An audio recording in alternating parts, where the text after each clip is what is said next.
Kaninang umaga, ginulantang ang Facebook world ng post ni Rhea Armanalo, ang tita ni Shin o ni Chin na ang full name ay Iris Shin Manalo, dahil sila ng classmate niya na si Mary Rose Picar ay natagpo ang walang buhay sa eskwelahan nila mismo sa Signal Village National High School.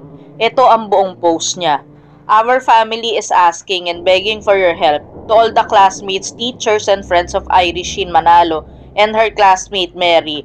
Come forward and tell the truth.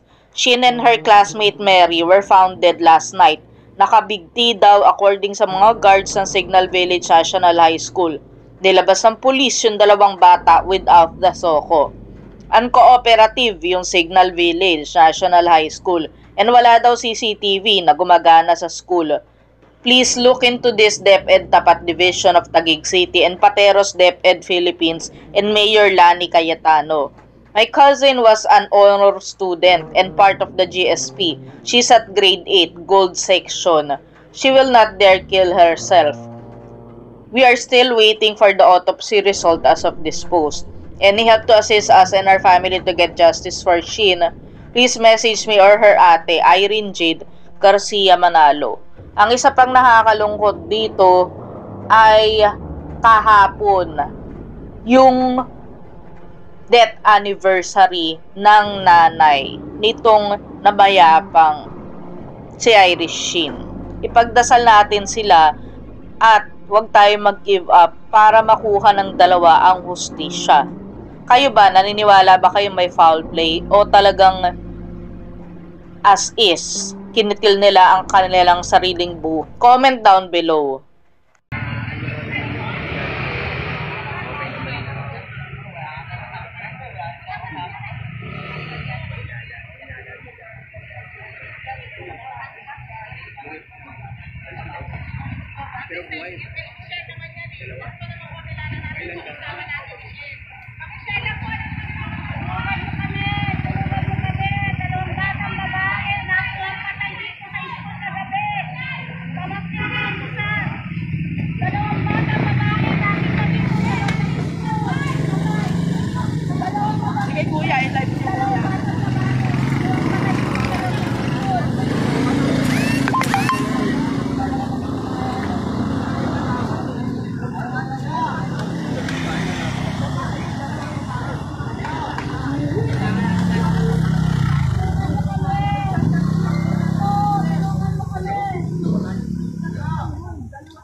Ngayong November. Oo.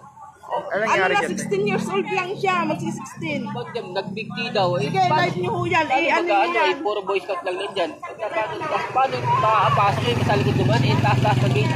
Anong oras nangyari dyan? Kagabi. Gabi. Nalaman alas 11 ng gabi.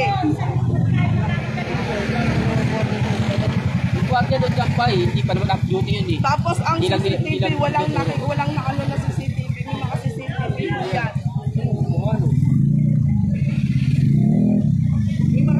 Ano yung kayo nagbigay talaga? Maaring na rin. Maaring na rin. Ano na, SP lang. Walang cellphone, walang tao sa cellphone. Kasi na Philippine. Kaya ano, baka Wala nga nasaan pa dito si Dalawa. Kasi papaano kaya? Tapos pangarap ng bata. Oh, walang Tapos yun natagpuan. pareho.